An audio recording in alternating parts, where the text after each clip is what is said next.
Hello my good people, it is your boy Brax Dominion here. So today mimi nataka tufunza next hii concept ya how to catch these market reversals on time. Wakati market it's in a potential reversal state, like how will you catch it? Because most of the traders wanaona like wamacha market imeenda ndo wanaanza kutafuta hapo hivyo vinjia hapo katikati. So like how I do this, wanatumia me who trade pure price action. So like I do something called top down analysis. Na wanaanza na the monthly time frame. Sometimes naezenda kwa 3 months 6 months depending pia na some nini yanataka cause I'm a swing trader. So like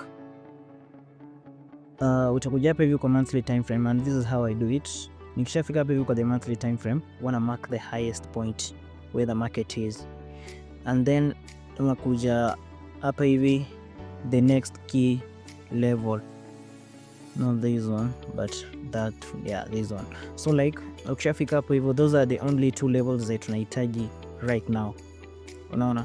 So like tutaremka kwa the weekly time frame. Kwa the weekly time frame we do the same, like tutaenda to mark the key levels, of which the key level ni hiyo, na alafu maybe hii ingine hapa hivi. Those are the only key levels tunahitaji for now. Na after tunajua market huwa ina move in higher highs and higher lows when it is in uptrend. So like tumeangalia monthly, it's in uptrend, higher highs and higher lows. The weekly the same, then on the daily time frame. So like on the daily time frames ndo anga naanza kuangalia like what factors zitafanya mimi niingie in the market juu I trade confluence. Naona I do trade confluence. So like on the daily time frame tunaangalia like the market was moving in higher highs, higher lows, higher highs, higher lows, higher high. Ikifika hapa hivi ikatengeneza this higher high, ikakuja ikatengeneza this higher low, unaona. So we mark the higher low. Ka ulikuwa ni utrade that market, ungekuja umark this higher low. And kitu yenye tunajua every trader must know ni market huwa ina form higher highs, higher lows in an uptrend until the time huwa ina form higher high and lower lows. I mean higher highs and lower lows. So like ikiform higher highs and higher lows until the lower low itakuwa intersected. Ikishakuwa intersected, then the market direction will shift, and that's what happened here on Nasdaq. This is Nasdaq daily time frame. So like ukisha mark hapa hivi, ukaona market ikakuja ika break vizuri with this candle here, ikafunga with body, market ime break, wewe wait for a retest. Unaona, wait for a retest, and we can clearly see that the market retested here several times. 1 2 3, it retested the level 3 times but failed to break above it. So the market went down. So let's see how I enter the market, how I take my trades. So like unateremka hapa hivi, mimi wanachukulia my trades, most of my trades kwa 15 minutes na 5 minutes time frame.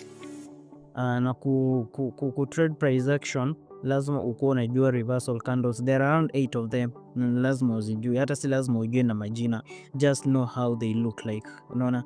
Ukiziona tu in the market, you know it's time to execute without hesitation.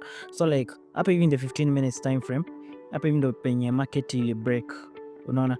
Ili break, then ikakuja ikafanya the first retest here, ikafanya the second retest here, then ikafanya retest ingine hapa, ikaporomoka ikaenda, baadaye ikarudi tena, then ikakuja ikaretest the same level.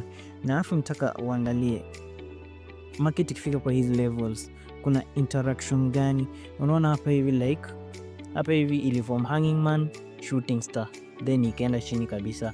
Before that ikikuja hapa hivi kwa hii market, what did the market do? Ndio nakwambia nafaa ujue these reversal candlesticks. Like market iliform inverted hammer, inverted hammer, inverted hammer, then ikaform spinning tops mbili. After imeform hizo, market ikaenda chini. Aya, hapa hivi the same thing. This was the first retest here. The first retest, what happened?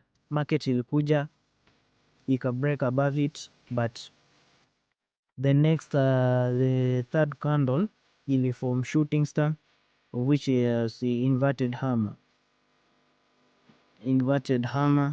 then hapa hivi ika form spinning top. After imeform, market ikaenda chini. So like kuliko ku waste time, market ikisha kupea this first signal, we just execute, set stop loss yako hapo hivyo, and then ongoja sasa, ni ukuwe tu patient.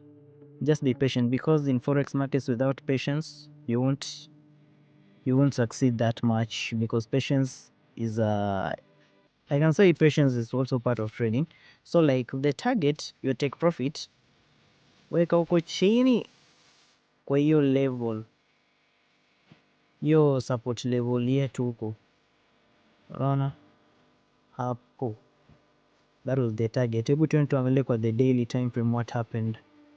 Ukiangalia kwa the daily time frame, you can clearly see like market ilienda ikiendaga, unaona ilienda ikiendaga ika hit the target. I don't know why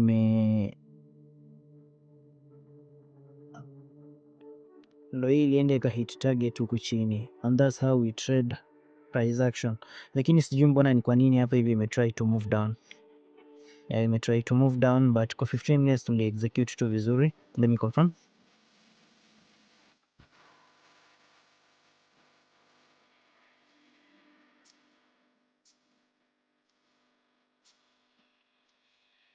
Yeah, ili move chini kidogo wakati na correct. Yeah, but ilifaa tuingililie hapo. Yeah, so like ndo hiyo, ndo nimesha correct, and that's what happened. Naona that's what happened, the market ilienda ikiendaga na tuka hit target yetu hapo chini. Yeah, na hivyo tu ndo wangu unakachizi vitu like what wa trade, just have the right information with you. Yeah, na tupende trading bana.